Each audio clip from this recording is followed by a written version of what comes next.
So today's video is sponsored by Friends and Dragons, which is a mobile puzzle role-playing game available on the App Store and on the Google Play Store. But as always, what makes this even more great is that it's a free-to-play game. Now, to give you a better idea on how this game works, it's basically like chess, but with RPG gameplay, and the game features unique and simple gameplay that develops into a skill-demanding dungeon-delving adventure. And yes, you guessed it, that is the point where absolutely zero luck is involved, and it really comes down to just pure skill, which I think makes this so much more fun because it's all about that challenge. Now, it gets better though because there is a co-op mode where you can essentially join a guild and play co-op together with friends. You can help each other out in heroic dungeons or just simply overcome hard challenges in the campaign. Now, last but not least, the game has over 100 diverse and unique heroes, all in shapes and colors in every RPG class that you could possibly imagine. And there is also hundreds of dungeons and levels to defeat and heroic dragons to beat. Now, the developers are adding more and more content every single week for us fans to play, so what are you waiting for? The game is available on the App Store and Google Play Store, and it's free, so go ahead and click that link below.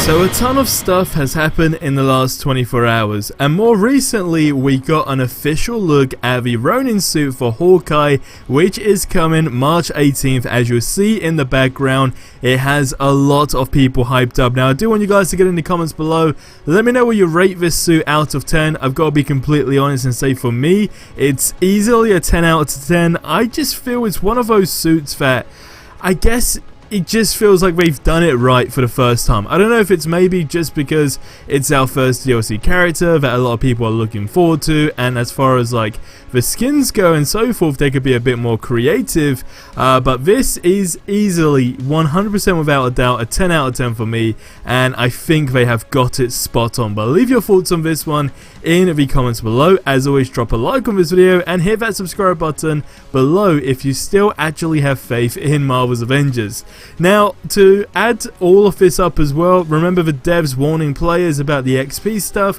We have some more info on that, alongside, I guess, like a mock-up, I guess you could say, of how Spider-Man may look in this game. So I'm actually going to go ahead and start off with that one, because it was posted over on Reddit by someone who goes by the name Wolverine Caruzi 93, I believe. Nonetheless, what I'll do is I'm going to leave the link to the original post in the description below.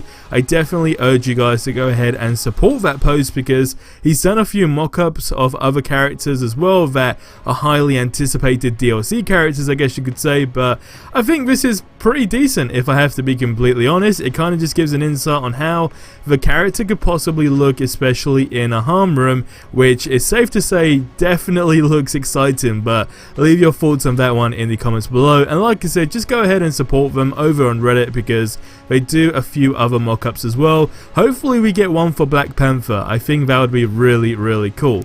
Now, going into the reveal before we go into the XP stuff with the Ronin suit, like I said, this has just got a lot of people hyped up.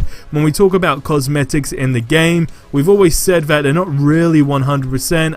I don't know if it's down to how much you like a character, I guess you could say, but with Hawkeye, I feel like there's, and I don't want to jinx it, right, but I feel like there's not many opportunities to kind of do a ton of recolors. I really hope they don't do that, especially for the Ronin suit. But as far as creativity goes, I think there's a lot of opportunity for this character. And you know, the fear that a lot of people had in the community back when we had Black Panther's DLC skin, I guess you could say, leaked, a lot of people said they've gone ahead and screwed up Black Panther's DLC character, and you know, if this is actually how it's gonna look, then this is very worrying, because how is the other skins gonna look in the game? But I think they've kind of redeemed themselves. If they've shown they could do this with Hawkeye, then I have no doubt that they'll be able to get the other spot on as well. With the recent marketplace update as well, which we covered in yesterday's video, that was fairly interesting. There was actually a decent amount of skins where you could say, hey, this, you know, is half decent. But I still stick to my word with the prices on the marketplace, and with the Ronin suit as well. They did say that they're going to get a bit more creative in the sense of you're kind of going to get like a free suit with this XP leveling up stuff with Hawkeye. I don't think it will be the Ronin suit, if I'm completely honest with you guys. I do genuinely think we're going to go ahead and make this a suit that we have to purchase, just because they know the demand behind it, they know the hype behind it. So it'd be crazy for them to give us this suit for free, again, especially looking at the game, as I always say, from a business perspective. But we'll have to wait and find out. Now, to bring you guys up to date, if you did not see yesterday's video with the XP stuff, right? So, long story short, XP is going to be changing in the sense of how fast you can actually level up your characters. Now, to be fair, there were a decent amount of people that genuinely were still confused as to why they are doing this anyway, because I guess getting a character to level 50, and we're not talking the power level, we're actually just talking the level in general, right? That was kind of easy to a lot of people, but what is the reason for them to change it, and why do we need to do this before March 18th? Well, they've gone ahead and elaborated on that a whole bunch more on Reddit, and it actually comes from an actual developer, so I'm going to be breaking this down. But ultimately, overall, what they're saying is they're warning us again that, hey, now is the time to go ahead and level up your, well, I guess all of your characters right now, because when it comes down to Hawkeye, it's not really going to be as easy as it currently is. So what the post says on Reddit, and I quote, is, "We wanted to offer more clarification and details on the recently announced XP change. We did not change XP to increase grind for grind's sake.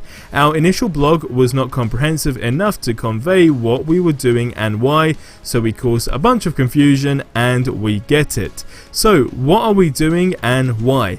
Currently, as you get to higher levels, the XP required between levels didn't scale well, but your ability to crush enemies certainly does speed up at higher levels, so you could end up leveling up, or quote unquote dinging, 2 to 3 times per mission, with missions taking about 10 to 20 minutes in length. So what's the problem? This is great, you might say, but the problem we were seeing and hearing is that you would, I guess, immediately get more skill points than you had time to review, apply, and then get used to before, of course, embarking on your next mission and gaining your next few levels. Hopefully you can see the issue here.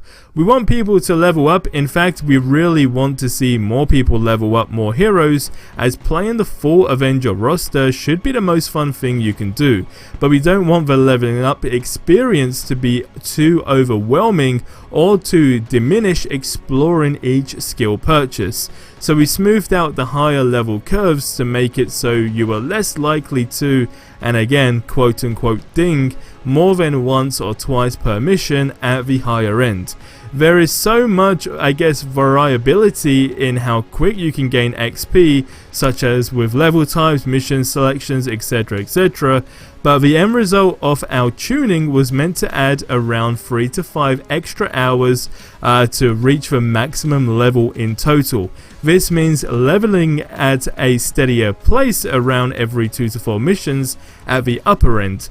We consider this a way to achieve clearer, again, dinging thresholds and more time to engage with and enjoy each skill purchase.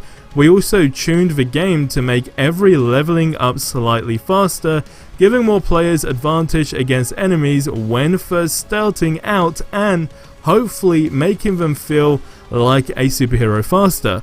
Lastly, more powerful enemies will grant additional XP, which makes them more rewarding to take down. Hopefully this clears things up and offers a better vision on what we're doing with the XP change, and it will work better to make things clearer when we share this sort of information in the future. In addition, the bug we discovered in regards to Kate leveling up at a blistering pace was due to players being able to level up about 200 to 300% faster than other heroes. So we intend to fix this so that all heroes can level up at the same pace. Now, like I said, it really is one of those things where people are going to feel 50-50 on that. I personally kind of sit in the middle. I can understand the sector of making things feel more rewarding and how it would ultimately be way more beneficial in the long term, but at the same time, I guess when it comes down to newer players coming on, it works in a sense of you want to play Avengers to level up characters to get your XP so you can actually access missions, but I still feel like I guess it can get a bit more creative when we talk about new enemy types. I feel like you can't really implement something like this with current enemies, but we also know they're working on these customization options as well, i.e. with the harm room, so there's multiple different ways to which you can go about this, but we'll really have to wait and see. But for me, I have to sit in between it because I can see what they're saying, but I can also see the negative side to it, just because of, I guess, the game feeling more repetitive. But that's just my 2 cents on that. But guys, that's going to wrap up this video here, so I'll see you in the next one. Till then, have yourselves a ridiculously amazing day, and until the next one, adios amigos.